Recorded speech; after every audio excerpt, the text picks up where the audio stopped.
Live. Thank you everyone for being here today at the Monica Campana Health and Wellness and Nutrition Show featuring people helping people. And today we have a very special guest. All the way from California, we have Dr. Carol Schumacher, who is going to tell us everything about her background, herself, and what is she doing today to help people in the health world. She's a holistic health coach. Dr. Carol, the floor is yours. Thank you for being here.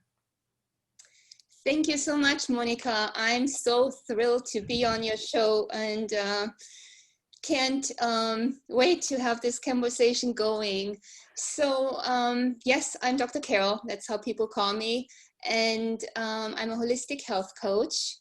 I have a rich background in lots of different areas. I have originally started with a PhD in chemistry and did my thesis actually studying the active site of an enzyme, which is very close to biophysics, understanding the workings of the body actually. Then I also have background in homeopathy. I studied with the British Institute, have a degree from them, and of course have my certification through the Institute of Integrative Nutrition, IIN, and background in hypnotherapy, systemic approach, and also some spiritual healing modalities. So a very wide range of what I've done so far. And it gives me actually a great view of how things are working within the body, but also within a person. Now, it's amazing. Your background is like, it blows my mind. You have, I mean, you have done basically everything that there is to do and study in the nutrition health world. And what is unique about your type of health coaching? Well, I would say that I look at it from a wider angle. I look at the person, not just the person themselves, but also their background, how they are within their family, because the family, that's where the systemic approach comes in, is considered a system, and it influences how you consider health and how you eat. I mean, your eating habits, everything. And in order for some people to change those habits, patterns and habits that, you know, sometimes can be very unhealthy when you look at certain families. I don't want to give details, but, you know, going to McDonald's. It's part of the culture. Yeah, it's just, yeah, what you learned in your family, what was done. You're not even aware that when you are deciding to break that pattern, that you become actually disloyal to your family. And that can be a big issue for a lot of people. I've come across this. And that's very interesting, you know, because nobody really and I've interviewed many people so far, and they don't they never mention this point, and it's very, very important because it makes sense. Yeah, because yeah, everything is connected. I mean, as you know, the organs of the body, I mean, the whole system, we are connected, body, mind, spirit, right? They say, so the physical, the mental, the emotional, you know, the spiritual, and even the social comes, you know, is interwoven with each other and influences each other. And so the same is like, you know, with your outer environment, it influences you, and people are often not aware of it.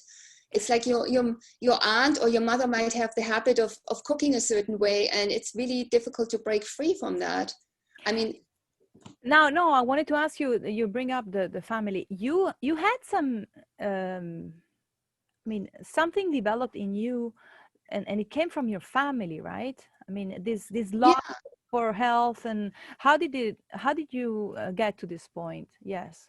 Well, from a young age on, I was always aware of health and wellness, and it came about because both my parents actually had serious health issues. my father was seriously ill and couldn't be helped by Western medical professionals. They kind of couldn't tell him what was wrong, and he thought he was dying. And so he was helped by someone who told him to change his diet. And I think there was some homeopathy involved, and he got better, and he's doing quite well. He's in his 80s.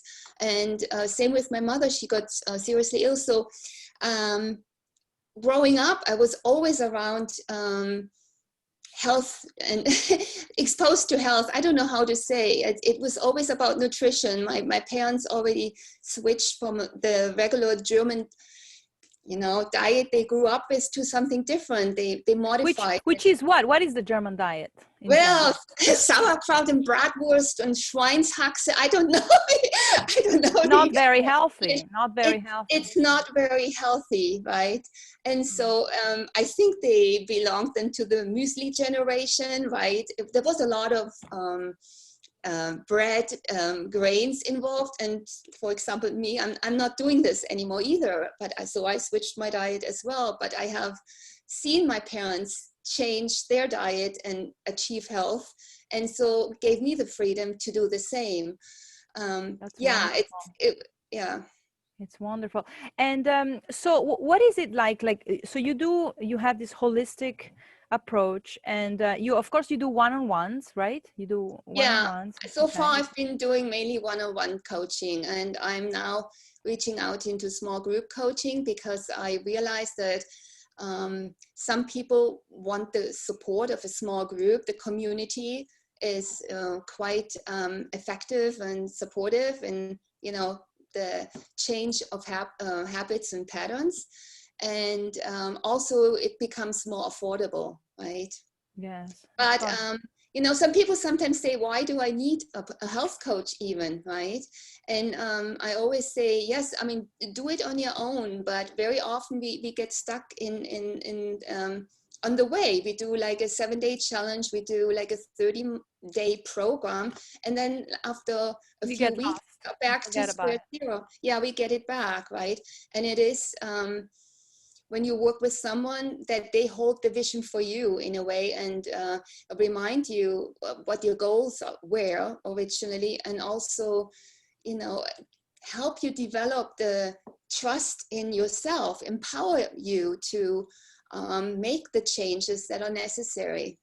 Accountability and someone that is there to you know, to follow you on your path, on your journey. Yeah, it's not done when the doctor tells you after a 15-minute visit, well, you know, you have Hashimoto's or you have PCOS, and yeah, here is the medication, and that's it. I mean, usually there is hardly ever any talk about changing lifestyle or nutrition, and that's actually where the healing can happen, when you start looking at those things and changing those. And now, what are your three tips, health tips that you suggest to people? Yeah, well, it's hard to crystallize 3 tips actually, because there's plenty. But I would say, yeah, for me, number 1 is always self-care, taking care of yourself. It's the thing, because if you don't take care of yourself, who will, right? And we only have this one body, and we inhabit it, so we have to make sure it stays healthy. So I say extreme self-care, and the next one would be sleep. I'm a big proponent of making sure you get your 7 to 8 hours, they say, of sleep every night. And yeah, some people think, you know, I can sleep when I'm old, I can sleep when I'm dead, but the body needs that time to regenerate the organs, and also to... How many hours? What is the normal hour? Because some people, I know that some people sleep 4 hours. I mean, there are cycles, I think it's 4 hours of cycles. And so it's 4 or 8. But what do you suggest? What is the best, you know, number for sleeping hours? Well, I mean, of course, it's individual with everyone, but there is like some research really supporting that you know, 7 hours and plus is optimum. And I am aware that there are people that can do with 4 hours. I think they have a genetic modification, I would say. But you need 7 hours, because you also need to cycle through deep sleep and REM sleep, you know, the ones that basically regenerate the organs, and then also regenerate the brain and get rid of all that's not needed, so you can start the day fresh and are able actually to memorize new things. Yeah, now, so I would say 7 hours, and you know, hours. yeah, 7 hour plus, yeah. Now And let's see, I'm asking some questions. Let's see if anybody has questions. Yes, well, yeah, not yet. We have some comments, but everybody's, a few people watching, and they're saying that it's true, but they don't say what they refer to. So it's probably everything that you said so far. Now, going back to you mentioned the word systemic. So systemic is a name for this family connection? No, it's just a way of looking at it. It's a way of looking at, like, for example, a family as a system, as it looks as maybe a country as a system, like the US or Germany, and it has a certain culture, and there's certain I don't know, we'll say cultural things that people do, and that makes them belong to that country. And then there's also the culture of maybe where you work, your workplace, right? Or your group of friends. So these are all systems. And when I say systemic approach, is looking at these things besides just the person in front of me, seeing to what system the person is connected, and seeing if there is influences that basically are unhealthy for that person. That's systemic, which encompasses everything. Yeah, it's like society and culture and yes, everything that. Yeah, it's like I grew up in Germany, right? And I came here and I raised my kids in this country, and so I was exposed to a totally different, I would say, way of raising children and looking at things, and it influences, and it sometimes makes things more complicated or difficult. I have a question from Mariana here on Facebook. She says, how do we break the pattern of choices that are not healthy for us and that is coming from our family? This is exactly what you do. How do you do it? How do you do it without breaking? It's a good question.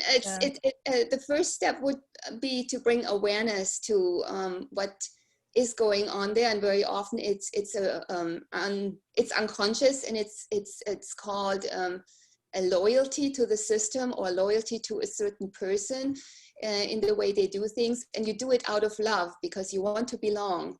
You want to belong. You don't want to be expelled from your family, and that's actually something very tribal, because remember when we were, I mean, we're animals. No, we are not animals, but our ancestors, right? They had to belong to a tribe, because otherwise they would lose their safety. They wouldn't have the protection, right? And I think this is very inherent in us, and we want to belong. We want to be connected.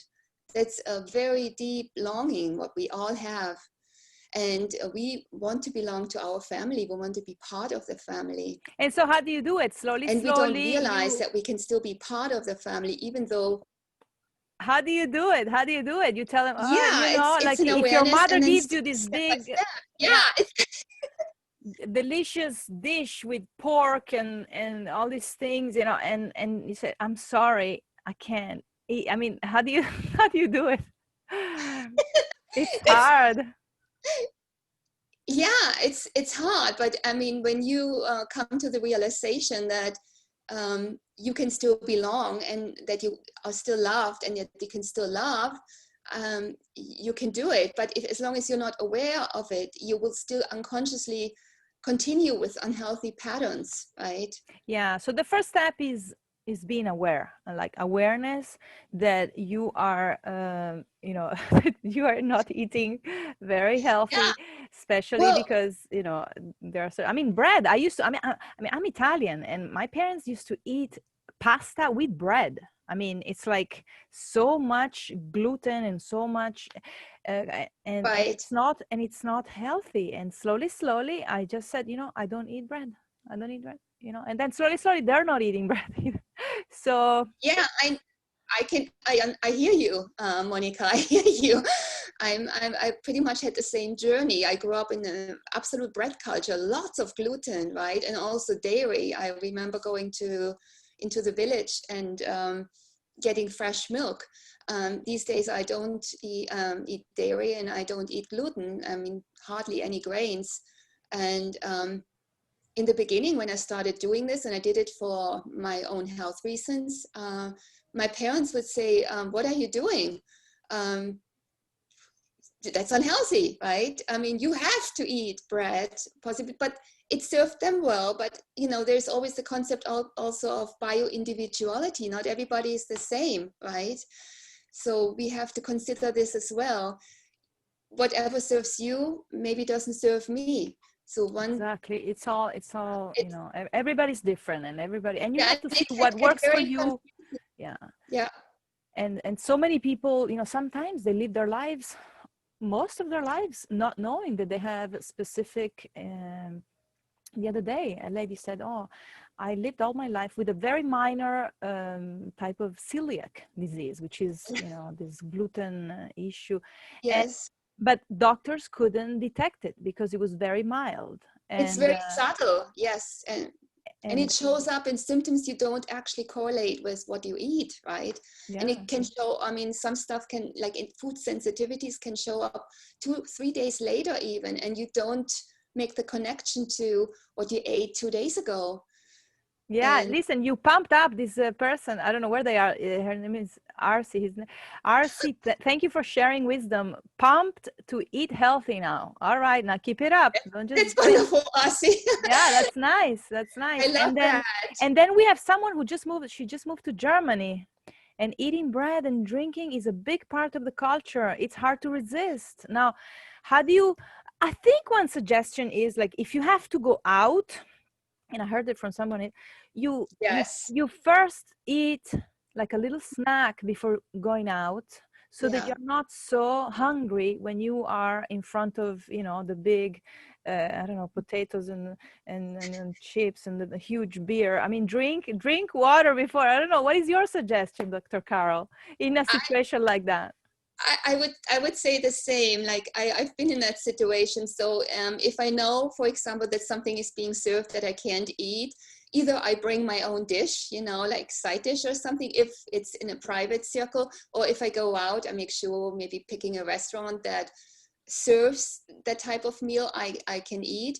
Or the other option is really, like you said, you eat before, and then you maybe just have room for, you know, a little salad or some whatever you tolerate in that moment, and you can still enjoy company, right? And of course with the Exactly. alcohol that might be a little bit of peer pressure there. I um, know. I know. It's hard when but it's it's like I had a client, and she knew that the alcohol wasn't serving her, and she joined actually I think others, and then became alcohol free, completely alcohol free. But it was with support, of course. And yeah, now, we everybody have, has to find what works for them, you know? exactly. Now I have someone, her name is Emma Jensen. I have been eating more gluten-free bread, but I noticed that I drink more with friends because I want to fit into the system. Yes. Yeah, exactly. That's the what we talked about in the beginning. When you are aware of this, you can actually break it and say, um, I don't need to drink because it doesn't serve me. It makes me feel sick, or I get hungover the next day, but I can still enjoy the company. But maybe if you shift that habit, maybe the company will shift too. And maybe going forward, you will associate more with people that don't drink that much. Exactly. That's the thing. I mean, that's why one way, I mean, that's why I hardly have any friends anymore because every time, oh, they smoke. Oh, I can't stand smoking. I cannot be with someone who smokes. So slowly, I just don't have those friends. I can't hang out with people like that. And if they drink a lot, I just slowly, either you tell them, listen, I can't drink, or you either they drink less and they stop drinking and they become like you, healthier, or Yeah. you don't want to ruin your health to be with other people, you know. And this is like That's what a deep, it's deep, it's deep. It's like, you know, it goes deep. yeah, it goes really deep. That's why I have very few friends left. Oh, You know? Monica. But no, in But general, these are the real friends. I These are the just real can't. friends. I can't. If people just drink too much, I try once, twice, and then I'm like, okay, I need to find other friends. Yeah, And I hear you and I feel you. it's Yes. but it's not easy. Let me see if what else they said. We want to belong, and that's why we do stuff we shouldn't do. I know we that's the thing, and we have to, you know, look into ourselves. What is it better, to ruin your health or to be with people that Well, I think it, you don't? know, when you start loving yourself and you realize, you know, how beautiful you are. And I think this is also where health coaching really has this big impact, helps, you know, people see, you know, I'm worth caring for. I'm worth eating healthy. You know, I'm worthy of that, all of that. And I think this is when change starts to happen. And this is also when you start attracting the people The that right people, the right exactly. people, Or yes. even changing people's, you know, And who are like, oh, wait a second. Yeah, she's like, okay, I'm gonna eat the salad. Like you eat the salad, everybody's eating this greasy fried stuff, and you eat salad. And yeah, you eat the and salad and you're happy, and they're gonna start looking once, twice, three times. They're gonna be like, oh, wait, maybe I should eat some salad too. And hopefully you convert, you know, some yeah, people, it but it's changes. hard. It's hard, but it's like this one client I remember. She basically changed her family too. Her parents. She told them about what she was doing with me, and ever so slowly she said, "Whoa, they're taking to it." So it has a ripple effect, right? If one part of the system changes, the others don't have a choice. They will have to change actually. In Adapt, yes. yeah, Now, and it's the same with the body, right? absolutely. Now, Carol, where can people find you? How can they contact you? We put a lot of links on the post. So, what So is the best way to contact you yeah, directly? directly is I have I think I put the link there with Calendly. They can make what I offer is a 30-minute free health consultation, and you can also find this on no LinkedIn or Instagram. I'm more active on Instagram these days. And then schedule a free 30-minute session with me. That's the first step, and we could see if we are a fit. And I'm also on Facebook, obviously. I repost what I post on Instagram. I have my website, drcarolschumacher.com. And there is actually what I wanted to mention. There is some freebies you can download. There is a guide to how to sleep better. There's also a guide to better self-care. And there's actually also like a 10-day de-junk your life program you can sign up for, and you get a daily email with tips how you can de-junk your life. Oh, wow. That's Yeah. nice. So you heard her. You heard her, huh? Yeah. Emma, we have So a no few people here. excuses. No excuses. Get the consultation, the free consultation with Dr. Carol. She's amazing. And you get the link. It's a Calendly. You see her calendar. And yeah, and go from there. You know, it can, you know, improve your life substantially. And let's work together to, you know, to make this world a better place, one person at a time. Dr. Carol, our time is up. I love 10-day de-junk. Yes, try it, RC. And hopefully, I know that we are going to see each other again. I love everything that you've done and you're doing. And we still have so much to talk about. Yeah, we hardly But touched anything. I know, but we have to go, and I'll see you guys. We'll see you soon with Dr. Carol, okay? Probably in January, we're going to have another interview where we're going to find out more about her wonderful programs that she has, okay? But Yeah. take advantage of the free consultation, and I'll see you next time, okay?